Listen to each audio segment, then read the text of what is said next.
During my 4-year hitch in the Marines, I crisscrossed the country, moving between military bases in California, Florida, Arizona, and Washington, and then back to California.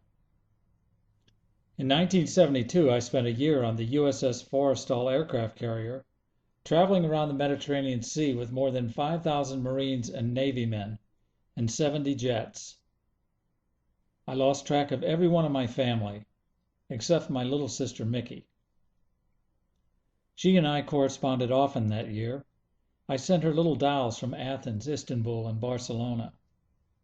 She loved the Greek dolls, girls wearing gowns under short vests of red, blue, and yellow, the satin Spanish models in dresses trimmed in lace, and the male Turkish replicas in their tassel fez hats.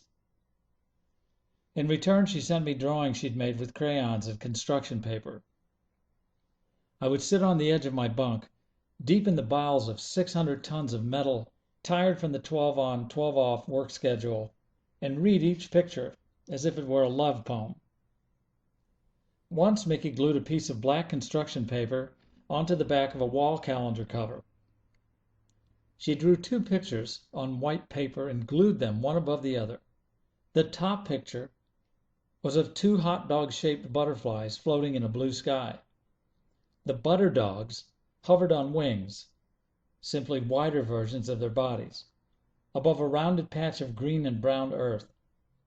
She colored the sky and earth to the edges of the paper. She'd drawn both butterflies crudely, but it was clear which one represented me.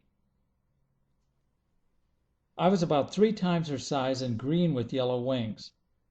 Her butterfly was yellow with pink wings, and she floated between me and a large brown tree with a cloud of green leaves. In the lower left corner, she had printed her initials in pencil, MMF, for Mary Michelle Fleming. The smiley faces on the butterflies were radiant, and I knew what she was trying to say. With me at her side, she could safely hover in the world. Mickey sent me another picture, one she called the sugar plum tree.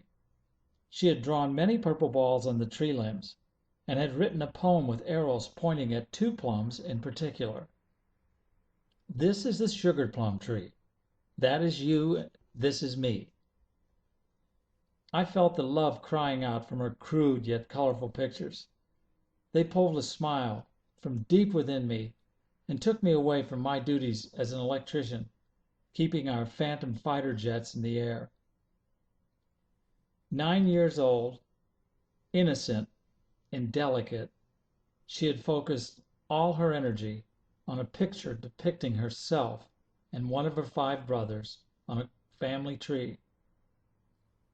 The sugar plums looked alike, but 2 were special.